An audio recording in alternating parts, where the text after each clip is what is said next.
And now today in the studio we have with us Executive Director from Visit Greensburg, Philip Deiwert. Welcome, Philip. Hey, good morning. Thanks, Don. Yeah, so we're going to talk all things solar eclipse, which I know has been a hot topic of discussion. I believe that Mayor Marsh has been on here several times and talked about the upcoming festivities that have been planned.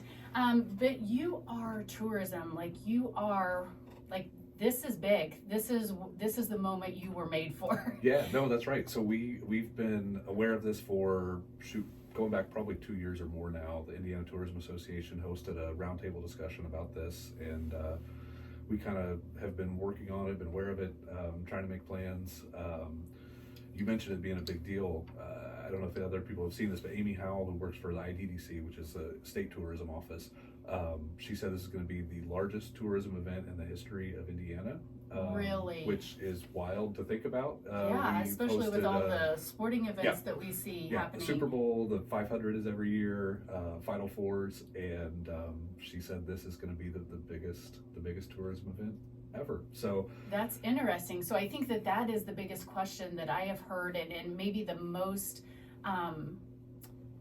vocalized comment that I've heard made is, no, is it really going to be that big of a deal? Sure. Is it really going to be that big? Yeah. And your answer to that would be, well, nobody knows.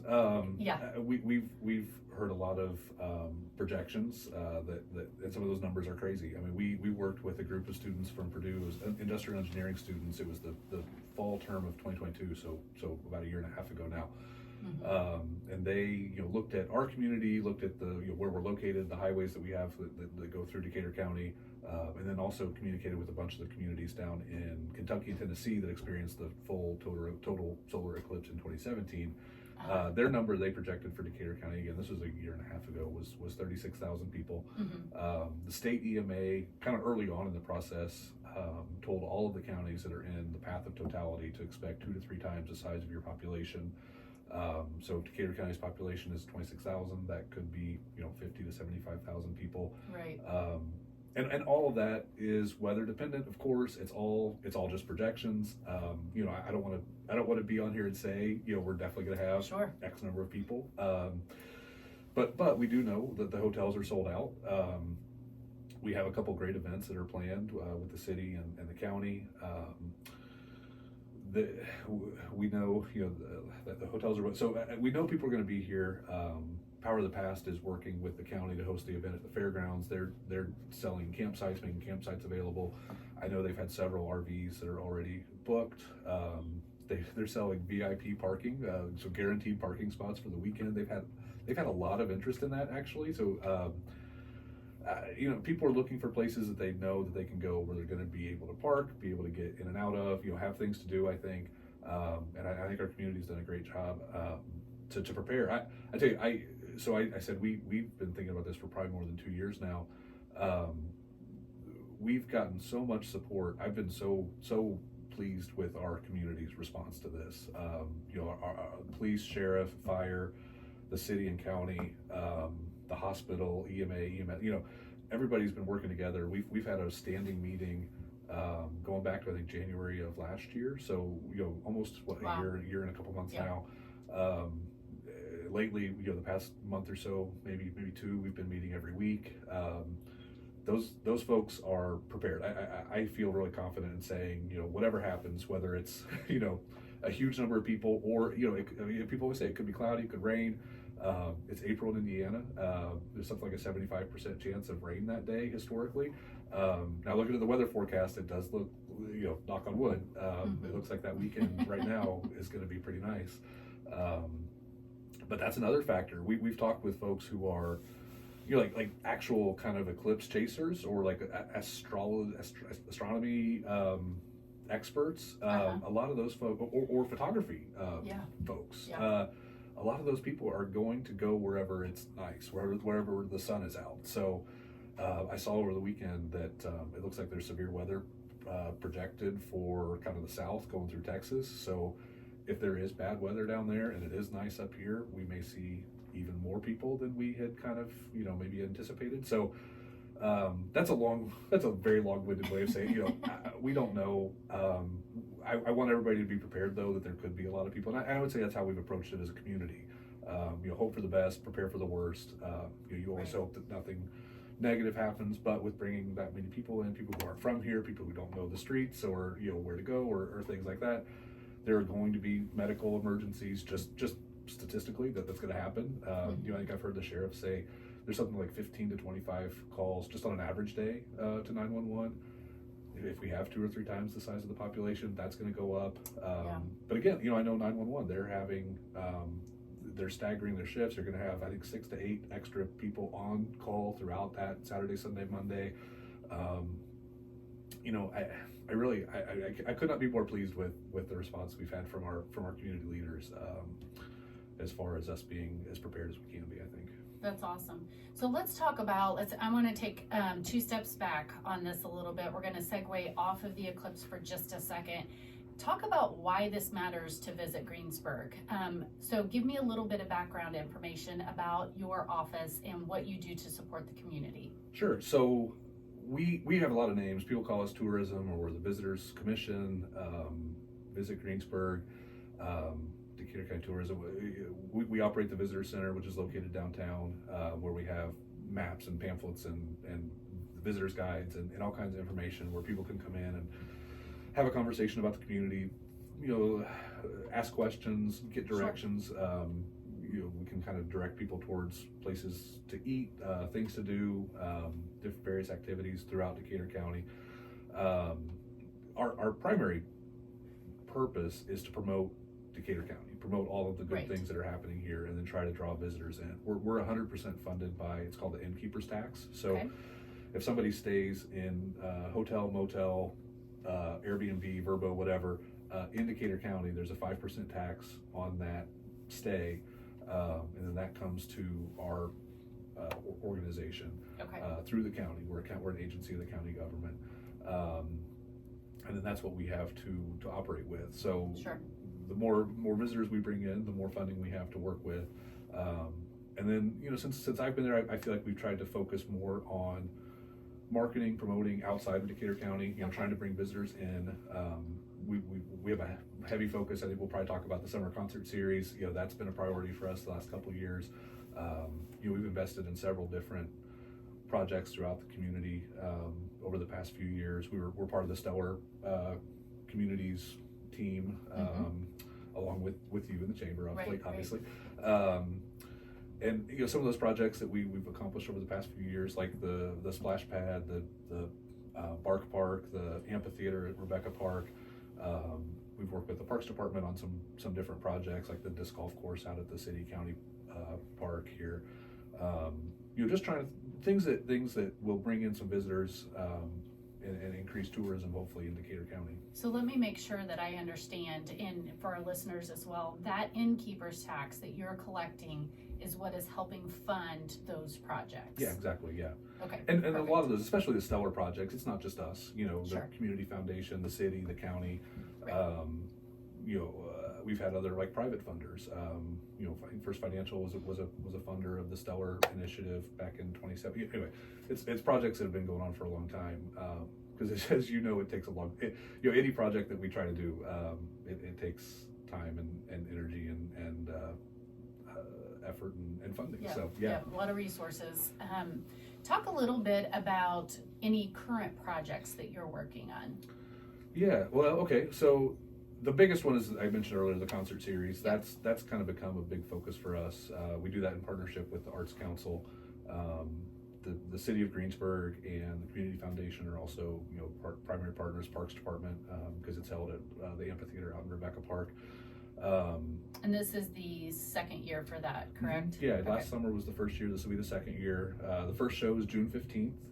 That one we're doing in partnership with Main Street Greensburg. Because the square is going to be under construction this spring and summer with the Franklin Street streetscape renovation project. The Friends of Fred Food Truck Festival is going to be at Rebecca Park this summer, and that's going to be on the same day, June 15th. I believe that starts at 5 p.m. Could you say that 5 times fast? Nope. You were lucky to get it once. And you nailed it. Thank you. Yes. that's going to be awesome. You know, the last couple of years that has become a really, really well attended, really popular event. I want to say they had 5,000 or 6,000 people last summer when it was downtown. So that, you know, in collaboration with the concert that's going to happen that night, we should have a really good crowd out there. It should be really fun. Yeah. So June 15th kicks off the summer concert series and is also incorporating Friends of Fred. Yes. Okay, Uh-huh. awesome. And then looking forward into the rest of that concert series, can you give us any more I know it's been announced, I know it's been on, it's been posted. Yeah. What are you looking forward to with all of that? Yeah, definitely go to our Facebook page. Our website is visitgreensburg.com. On Facebook, we're at Visit Greensburg. Instagram, we're at Visit Greensburg. But there's also the Greensburg Decatur County Summer Concert Series Facebook page. But we had a press release, I think it was a week or so ago, that came out and announced the 5 dates. Yeah, they run it's hot from news. June. That's right. Hot yeah. off the press. That's exactly. But you know, it takes a lot of work to get to that point. You know, coordinating with the bands and the sound folks and the food trucks. That's I give Erica Gunn, who's our marketing director, a lot of credit for the work she's put into that over the past 2 years. Absolutely. But yeah, just pulled it up. We have 5 shows. That Midnight Rider, which is an Allman Brothers tribute band, is that first night, June 15th. The last show is September 28th. It's a Pearl Jam tribute band. I'm excited about that. But yeah, we're doing 5 shows this summer. Last summer we did 6, and doing 5 this year, kind of like I said, June through September. Okay, and you go back to, you mentioned approximately how many people attended those concerts last year, and what are you anticipating this year? Yeah, the last show we had over 1,500 people there. That was the what was that show? Now I'm blanking on it. It's not coming to me, but we had a great turnout for that. We had the Y Store was one of our shows last year. Had a great turnout. There was over 1,000 people at that one. You know, some of the other ones, especially early on, I think people. I think the more we had them and the more we kind of promoted it, the more people became aware of it. There's food trucks, especially once the inclusion park was installed out there. A lot of folks were out there with kids, you know, kind of playing throughout the night. It's a nice, like, laid back. It's just a really fun environment. And it is a family friendly atmosphere. Yeah, correct? absolutely. Yeah. Talk a little bit about what people can expect to see when they come out there. So you mentioned food trucks. Anything else? So we partner with the Greensburg High School to use their parking lot. Okay. We do have some handicap parking available, and we try to have volunteers at the gates to kind of, you know, if you have somebody that has trouble with mobility, you know, to enable them to park closer. But last year we partnered with the Power of the Past folks. They had tractors and shuttles where they helped people get from the high school parking lot over to the amphitheater there at Rebecca Park. That was awesome. I need to confirm with them, but I'm hoping we'll be able to partner with them on that again this year. There's the food trucks. Tree City Brewing has set up with craft beer, craft beverages that they're a sponsor, and then they come out and sell drinks to the crowd. You know, it's kind of, you know, a lot of folks bring their own picnics or drinks. Now there's no alcohol allowed to be brought into the park. Just what you could buy from Jared at Tree City Brewing. But feel free to bring snacks, bring you know, other drinks. And it's kind of bring your own seating. It's a grassy lawn out there. You'll bring a blanket, bring lawn chairs. It's a very laid back. You know, we were really lucky last year. We had to reschedule one show due to weather, but the other 5 were just really nice nights. And admission? Yeah, no charge. It's completely funded by our sponsors. Go to that press release. You know, I want to give all of our sponsors credit, but they're listed on that gig poster. Yeah, absolutely. Okay, so the summer concert series. Any other projects in the works? Well, we're working on the alleyway project. It's on the south side of the square. It's that alleyway. Kind of, it leads from the city parking lot that's kind of back behind Stories, back behind the community foundation, and leads up to the square there in the middle of that block. That's actually a bicentennial legacy project that's kind of taken us. I talked earlier about how long it takes sometimes to get projects done. Yeah, but we were kind of waiting to the end of the bicentennial to see how much funding we had left to work with there. And then the city and Main Street, Greensburg have been awesome partners on that project, helping with funding, helping with coordinating everything. Shooty Excavating is gonna do the job along with Iron Timbers. It's gonna be a really, really cool project once it's done, just to kind of beautify that alleyway and take it from being kind of a, dark, damp, uninviting Right. pathway into something that's really kind of a destination of its own. Kind of like a pocket park, kind of like an alleyway, where, well, actually, so we have a platform called Placer that we use that tracks data through people's cell phones. When the Friends of Fred Food Truck Festival was downtown last year. Nailed it again. I know, I'm so, I've got You're on it today. There's that coffee this morning. Yeah. But we worked with Main Street to kind of look at the data from that event last year, and we realized of the 5,000 or 6,000 people that came downtown that day, like we could actually see about a quarter of them use that alleyway. So they went through that parking lot and then used that out. So we know people who come downtown for events and to visit the courthouse and to visit our restaurants and shops that are all downtown. That is kind of a major gateway to the downtown district. So I'm excited to see that get refinished, redone. It's the archways, the Iron Timbers is designed, and then planter boxes. It's going to look awesome once it's done, but it's just getting to that point. I think we're planning to break ground now in May. Okay. I know Main Street is really hoping it'll be done by August when their market to meal Right. alleyway dinner Right. takes place. So that's kind of the target, I guess. Timeline, yeah. Timeline, yeah. Yeah, and I don't think, I think it's interesting that you bring up Placer and that you talk about some of the strategy that went in to making that decision, that became that legacy project. Like you said, I don't think a lot of people realize that there are numbers and there are reasonings behind you do what you do because of fill in the blank. Yep. So I think that platform is super, super interesting. And I know just from my experience with Visit Greensburg that you've used it many, many times. We've used it just to help some of our chamber members who do draw crowds from outside of the community, Yeah. so that we can give them a few more numbers and some interesting facts about some foot traffic that is coming through their doors. So talk a little bit more about that. Any of our local businesses that are interested, we're happy to, we can input just about any location as a point of interest into that platform, and then track, going back to 2017, your visitors, you can see where they're coming from, some demographic information, stuff like that. It's helped us with the concert series, figure out kind of where to advertise more. And then one of the kind of cool, this is a newer thing, again, give credit to Erica, our marketing director, that we're doing this year for the first time. So using Placer, it was her idea. She thought we had a lot of folks, because what's the skiing place down in Perfect North Slope? Yeah, she thought maybe because there aren't a lot of hotels down there, maybe people were staying here and going there. Gotcha.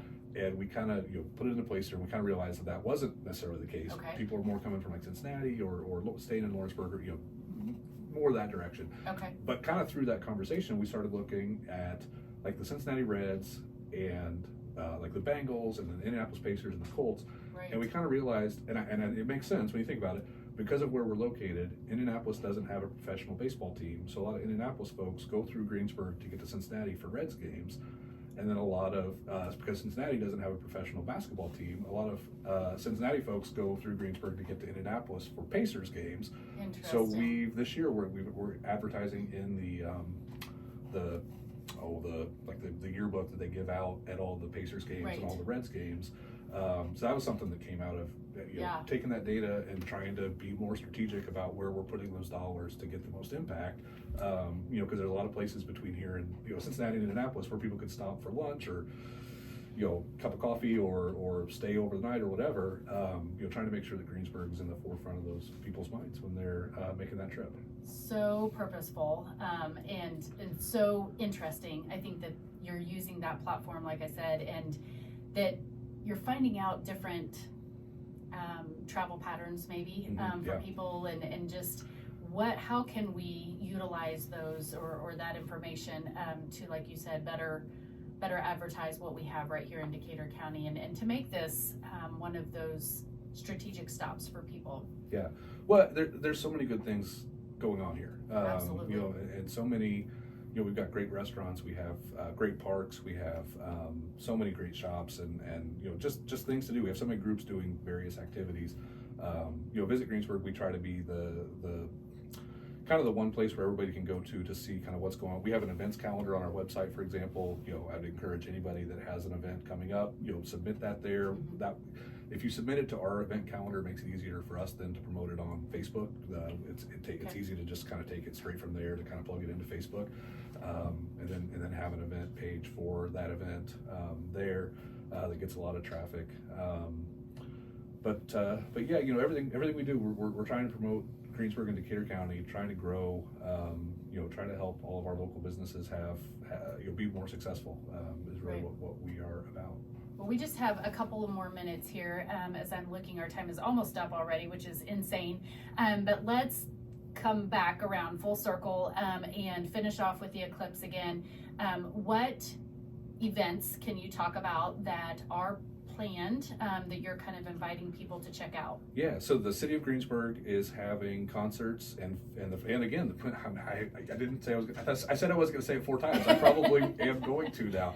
But the Friends of Fred food truck folks are going to be back out at Pirate Park on Sunday and Monday for eclipse related events, and then there's concerts out there. Tree City Brewing again will be working with Main Street, selling beer and beverages out of the concession stand there at the Pirate Park Pavilion. Sure.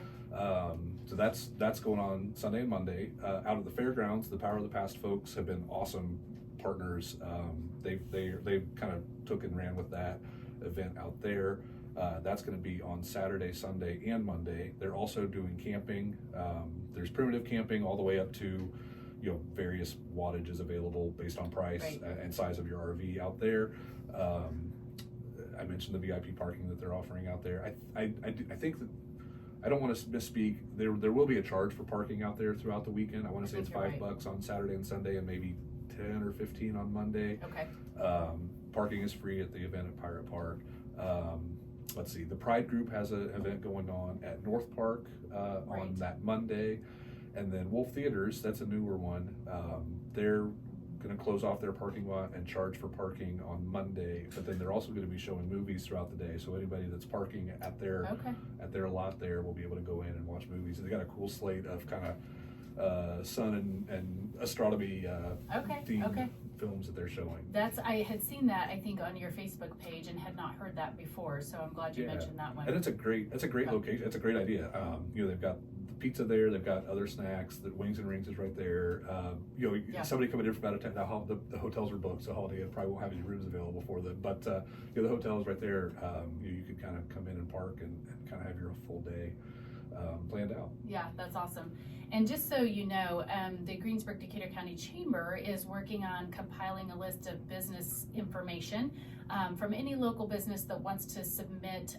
Please call our office 812-663-2832, or feel free to email me at dlowe, that's LOWE, at greensburgchamber.com. We are working to compile a list of all the businesses in and around Greensburg and what their plans are as far as being open or closed, so that people can prepare, and hopefully that will be ready for to be able to push out by I hate to put a date on it, but I'm hoping by Wednesday. It's a lot of information for one person, but we've even got information on, like, plan ahead. You know, like Lowe's Pulse and Grain, for instance, is going to be closed on the 8th, so you're going to need to get your feed supplies ahead of time and make arrangements for that. So the most important part of that piece for us, the whole purpose of that, is so that our visitors, when they come in, they can look it up by category and know what's around. So we're really trying to assist those out-of-town visitors when they don't know what we have,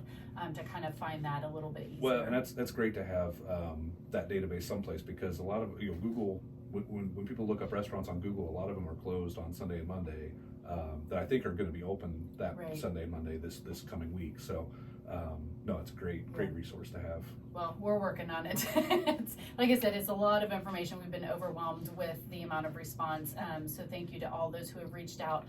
But we'll continue to work on that and continue to update that as information comes in. Like I said, hopefully that link will be ready within the next 24, 48 hours. So Yep. Anything else to finish out Visit Greensburg and what you're just with the doing for eclipse, communities? plan ahead, everybody. I know the city and law enforcement and emergency responder have all been putting this message out too, but have food and water. I know it sounds crazy, it's just 3 minutes, why is it, but we do think traffic is going to be backed up for several hours, if not even longer than that, on Monday after the eclipse ends, when everybody's trying to leave all at once.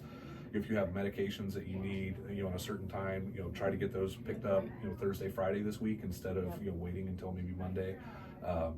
You mentioned some of the banks I think are going to be closed on Monday, so if you could, and then a lot of your businesses that are credit card based, we're worried about the cell phone towers being kind of overrun. You may not be able to run your credit card system, so if you have extra cash on hand, but you want to try and make sure you do that Thursday and Friday, so you're not missing out by a bank being closed on Monday, or just traffic being so busy on Monday that you're not able to get everything done you might want to do. So planning in advance. All our businesses we're trying to encourage to, you'll get your deliveries Thursday, Friday, before things get really busy throughout the weekend or Monday. But yeah, just plan ahead. Expect to have a good time. Be welcoming. We're gonna have a lot of visitors here this weekend. Try to be patient with everybody. Be friendly. Show that Hoosier hospitality. And hopefully, from our perspective, we want some of those folks to want to come back here and visit us again. So I'm glad you made that point. From a tourism perspective, obviously, but just from a community-wide perspective, looking at our city, our outlying areas, our county as a whole, we have so many great compliments that come in about the hospitality that we already do show, and if we have that influx of people like they're anticipating, we have such an awesome platform it's a really to cool really opportunity. showcase what Decatur County has. So make us proud. That's awesome. Right. Well, thank you so much. This is Philip Deiwert, Executive Director for Visit Greensburg. I am Dawn Lowe, Executive Director for the Greensburg Decatur County Chamber of Commerce, and you've been listening to Community Connections.